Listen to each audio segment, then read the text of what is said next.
मैं इस वक्त कश्मीरी गेट के पास में हूं और आज दिल्ली का बजट पेश किया है मुख्यमंत्री रेखा गुप्ता ने। 27 साल के बाद में भारतीय जनता पार्टी की सरकार ने ये बजट पेश किया है और सबसे बड़ी बात है कि इस बजट में आधारभूत ढांचे को मजबूत करने के लिए कई सारी घोषणाएं की गई हैं।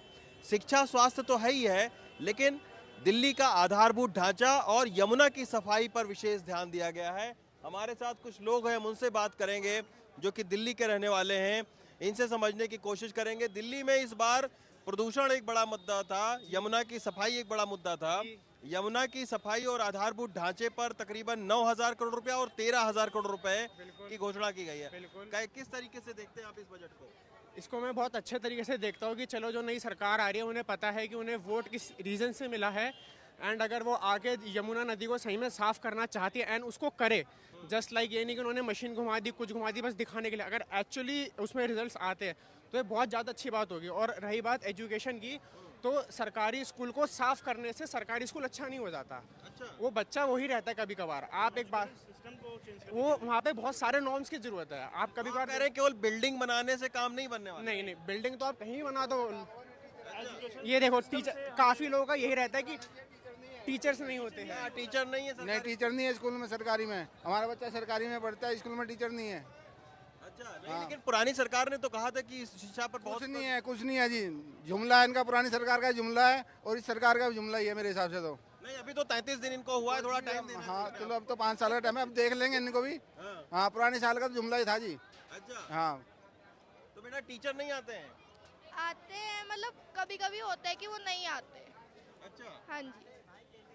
बहुत कम टीचर है जी। अच्छा, जबकि इस बार 19% मतलब बजट का सबसे ज्यादा शिक्षा पर खर्चा कर रही है, यानी तकरीबन 19,000 करोड़ रुपया जो दिल्ली का है वो। सर 19,000 करोड़ रुपया इस बार बजट रखा हुआ है, तो ये आप बता रहे हैं कि केवल बिल्डिंग बनाने से काम चले। आप क्या बता रहे थे, शिक्षा पर इतना ज्यादा बजट लगाया है, 19,000 करोड़ रुपया रखा गया है।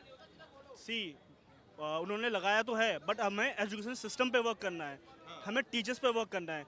अगर हम उन्हें की एजुकेशन पे वर्क करेंगे ना, हम ढांचा बना देंगे, बिल्डिंग्स बना देंगे, उससे वर्क कुछ नहीं करेगा। जब तक टीचर्स अच्छे नहीं होंगे, वहाँ पे स्टूडेंट्स अच्छे नहीं आएंगे, पढ़ेंगे नहीं, तो कैसे काम चलेगा? जब शिक्षा ही नहीं मिलेगी बच्चों को, तो आगे कैसे बढ़ेगा देश?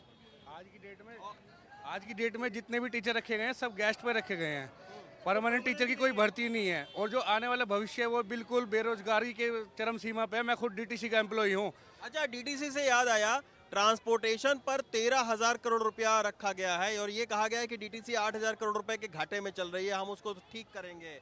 इलेक्ट्रिक बसें 5,000 लेकर आएंगे, अभी 3,000। आज तक जितनी भी बसें आई हैं वो सारी किराए पे हैं, लाला बनियों की बसें हैं। आज तक सरकार ने कोई बस नहीं खरीदी है और जितने भी एम्प्लॉइज़ है जिसको भी डीए ग्रेड पे लागू करने के लिए बोला था पहली सरकार ने, और ये सरकार भी उस मुद्दे पे बात करने को तैयार नहीं है। कोई भी काम ये सरकार भी नहीं करी है, पहली सरकार ने भी नहीं करी है। जितनी बसें आई हैं सारी प्राइवेट स्कीम की बसें आई हैं, कोई क्लस्टर स्कीम। अब तो सरकार कह रही है कि हम 3,000 इलेक्ट्रिक बसें खरीदेंगे। इलेक्ट्रिक बसें भी सारी प्राइवेट स्कीम के तहत आ रही हैं, जिसमें ड्राइवर प्राइवेट कंपनी के रखे जा रहे हैं जी। ये आने वाला भविष्य खराब हो रहा है बच्चों का। कोई भी परमानेंट जॉब नहीं रह रही है आज की डेट में। अच्छा, डीटीसी में आप एम्प्लॉई हैं, क्या क्या दिक्कतें हैं डीटीसी में? डीटीसी की यही सबसे पहली दिक्कत तो है जी, जो भी एम्प्लॉइज हैं उनकी सैलरी जो है वो इंक्रीज नहीं करी है। डीए ग्रेड पे जो लागू करने के लिए बोला गया था वो अभी तक लागू नहीं किया गया है जी। और इस मुद्दे पर ये नई सरकार भी बात करने को तैयार नहीं है। अच्छा, तो ये कह रहे हैं कि 8,000 करोड़ रुपए के डीटीसी घाटे में, आखिर घाटा कैसे लग गया? तो वो तो जी आने वाली सरकार जो उसको देखेगी ना, तो एम्प्लॉइज जो अपनी तरफ से पूरी मेहनत कर रहा है। एक बात ये, एक तरफ आप उस चीज़ को फ्री बांट रहे हैं और एम्प्लॉइज़ की इसमें तो कोई गलती नहीं है। जो सैलरी मिलनी चाहिए थी वो उसको मिल नहीं पा रही है। और जो बसें खरीदनी चाहिए, सरकारी बसें खरीदनी चाहिए थी, लेकिन ये सारी बसें किराए पे आ रही हैं। अब भी जितनी बसें हैं सारी बजट में आएंगी, इलेक्ट्रिक ये सब किराए पे आएंगी, किलोमीटर स्कीम पे। आए दिन आप देखते हो ब्लू लाइन का कहर हो रहा है, कितने एक्सीडेंट होते हैं। कोई भी बस आज तक, कोई भी 10 साल से ऊपर हो गए हैं पिछली सरकार के राज में भी, और ये भी कोई बस खरीदी नहीं जा रही है। सब किलोमीटर स्कीम पे बस हैं, ये सब प्राइवेट स्कीम पे हैं जी।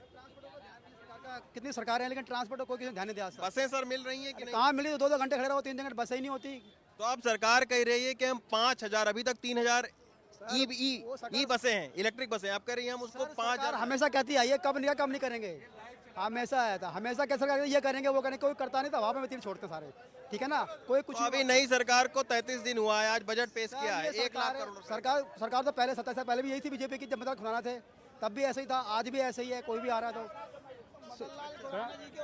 हाँ तो साल का फर्क है बीच में, आप ये देखो ना, सरकार आज तो क्यों कोस रहे हो आप? हनुमान जी के आप भी दर्शन करने आए हैं, आज हनुमान जी का दर्शन करके रेखा गुप्ता ने बजट पेश किया है, क्या कहेंगे? जी बहुत बढ़िया बजट है, कोई ऐसा उसके अंदर कोई कमी तो दिखाई दे नहीं रही है। अब निकालने वाले लोग बाग तो कमी निकालेंगे ही नहीं जी, हमें तो आज तक कोई कमी दिखी नहीं है उसके अंदर, जो उन्होंने बजट निकाला है, इतना बढ़िया बजट निकाला, ये पता नहीं भाई साहब आप अभी जो है वो स्वास्थ्य सेवाओं का क्या हाल है, क्योंकि शिक्षा के बाद स्वास्थ्य सेवाओं पर अस्पतालों पर सरकार कह रही है कि हम खर्चा करेंगे। देखो जी उसमें तो थोड़ा बहुत काम इनको करना पड़ेगा स्वास्थ्य सेवा पे, क्योंकि स्वास्थ्य सेवा नए अस्पताल तो देखो बना रखे, लेकिन जब उनके अंदर मरीजों के देखने के लिए डॉक्टर ही नहीं होंगे तो उस चीज़ का फिर क्या फायदा। आप सोचिए दिल्ली के कई सारे अस्पतालों में 550 से ज्यादा जो डॉक्टर हैं उनके पद खाली हैं। अब आप सोचिए जब डॉक्टर ही नहीं रहेंगे तो अस्पताल में देखेगा कौन, डॉक्टर के पद भरने चाहिए। करना पड़ेगा इन्हों को, क्योंकि 27 साल बाद सरकार आई है, अगर नहीं करेंगे तो इन्हों को दिक्कत है, दोबारा नहीं पब्लिक बुलाएगी इन्हों को, 27 साल बाद बुलाया इन्हों को, इन्हों कुछ नहीं करा था पहले, कुछ भी नहीं। कांग्रेस की मार थी, अगर उन्होंने 1 रुपये वसूल करना है ना 10 करके वसूल करते थे, और बीजेपी की मार थी सीधा 50 या सीधा 1 रुपया ये वसूल करते थे। अब इन्हों को चलाना है आगे तो बड़े हिसाब से चलना होगा। दिल्ली का जो मूलभूत ढांचा है, सड़क है, नाले हैं, सीवर है, क्या बढ़ाने की जरूरत है? सब कुछ करना है, सब कुछ करना है। पूरा करना है इन्हों को। करा क्या, सत्यानाश हुआ पड़ा सारा। आप चल के देखो ना कच्ची कॉलोनियों में या वैसे रोड पे चल के देखो, अब इन्हों को करना पड़ेगा भाई साहब, और 101%। फ्री के जो वादे करे थे ना, फ्री का चमक धमक दिखाकर मेरे हिसाब से लगता है दिल्ली में हमारी जेब में से हमारा निकाला और हमें दिया, लेकिन दिल्ली के विकास के नाम पे कहा जाए, इन्होंने कहा था कि दिल्ली को हम शंघाई बना देंगे, शंघाई छोड़ो झील में तब्दील करके रख दी पूरी दिल्ली इन्होंने। देखिए आम आदमी पार्टी ने विकास कार्य कुछ नहीं, बस ये था कि जनता की जेब में थोड़े से वो चूरन डाल दिया और जनता खुश थी। वो भी क्या, वो आदमी खुश था जो जगहों के अतिक्रमण कर रखे हैं जिन लोगों ने। लेकिन अगर देखा जाए सही मूल निवासी अगर दिल्ली का है तो उन्होंने कभी इनको पसंद नहीं किया। अच्छा एक बात बताइए, आप दिल्ली में इतने सालों से रह रहे हैं, अब ये नई सरकार, अभी 33 दिन हुआ है इसको, कम से कम 100 दिन सरकार को देना चाहिए हमें, किन किन चीज़ों पर जोर ज़्यादा देना चाहिए? मेरे हिसाब से सबसे पहले तो इनको दिल्ली के विकास के ऊपर जोर देना चाहिए। जो सड़क हो, सीवर हो, है ना, और चाहे कुछ भी है, बिजली के मेन ये है कि बिजली के बिलों पे जो जनता को इन्होंने लुभावने वादे करके बिजली का छूट दी थी, पर छूट कुछ नहीं थी, फिक्स प्राइस वहीं था दिल्ली में जो बिजली का था, उन्होंने सिर्फ दरें कम करी थी। तो मेरा मानना है कि दिल्ली का विकास होना चाहिए, जो और मौका मिला इन्हें, तो जनता ने पहले भी 5 साल बीजेपी को भी दिया था। मेरा मानना है दिल्ली को 15 साल में अगर विकास दिया है तो शीला दीक्षित गवर्नमेंट ने दिया था, कांग्रेस ने, और इन्होंने तो बस। मैडम, महिला समृद्धि राशि 2500 रुपया, उसकी भी घोषणा की है। 51 इस बजट में जो है 5100 रुपया रखा है सरकार ने। आपको क्या लग रहा है महिलाओं के लिए क्या जरूरी है? मैं तो कहती हूँ महिलाओं के लिए सबसे ज़्यादा उनकी सेफ्टी जरूरी है। अच्छा, हाँ जी। कैसे, किस तरीके की सेफ्टी? मतलब अब देखो इतना सब कुछ हो रहा है देश के अंदर कि भाई कई आदमी को काट के फेंका जा रहा है, कई औरत को मार दिया जा रहा है, बच्चों के साथ बलात्कार किया जा रहा है। सबसे मैंने उनकी सेफ्टी के बारे में सोचो। सरकार ने आज बजट में ये कहा है कि 50,000 नए सीसीटीवी कैमरा अलग अलग इलाकों में लगाए जाएंगे। ये सबसे अच्छी बात है। अच्छा, कैमरा जरूरी है देश के लिए, सबसे जरूरी कैमरे हैं, क्योंकि सरकार को पता चलना चाहिए ना, जब कैमरे लगेंगे तो देखो सबकी नज़रों में आएंगे। वो कैमरा हमारी आंखें हैं जो सब देखेंगे, तो वो बहुत ज़रूरी है। हाँ जी। हम बुराड़ी से आए हैं और हम लोग ये चाहते हैं कोई भी सरकार आए सबको अच्छा रखे, हर कहीं कैमरा, गरीब हो या अमीर हो, सबको झोपड़ियों में सुविधाएं हैं नहीं है कोई। 600 करोड़ रुपया भी सरकार कह रही है हम झुग्गियों के विकास पर खर्चा करेंगे, शौचालय पर खर्चा करेंगे, वहाँ के सीवर लाइन पर खर्चा करेंगे। तो जो आप सीएम बनी हैं और जो 27 साल के बाद बीजेपी आई है, तो वो तो काम करेगा, वो तो काम करेगा। अभी तो नए नए आए हैं, अभी तो कुछ टाइम लगे चाहे। समस्याएं हैं हम लोग की गलिया में ये है, एक जैसे हम लोग बीजेपी के हों तो कोई दूसरी पार्टी का है तो गैर सम्मान उनने जीना। सड़क बनाए कि नहीं?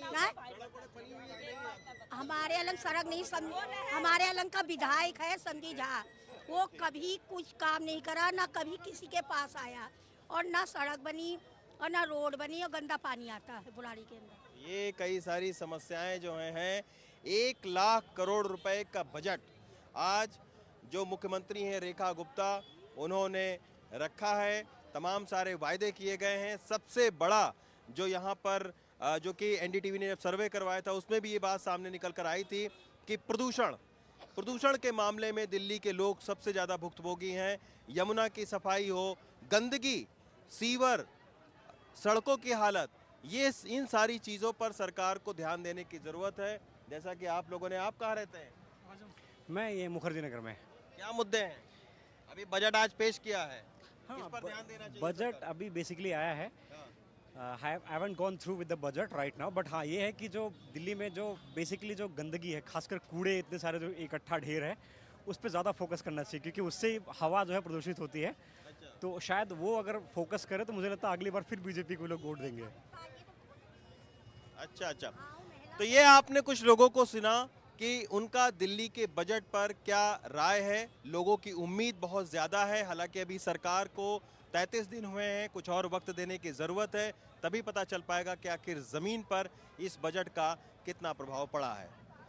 दिल्ली से सुधीश कुमार राम के साथ रवीश रंजन शुक्ला, एनडीटीवी इंडिया।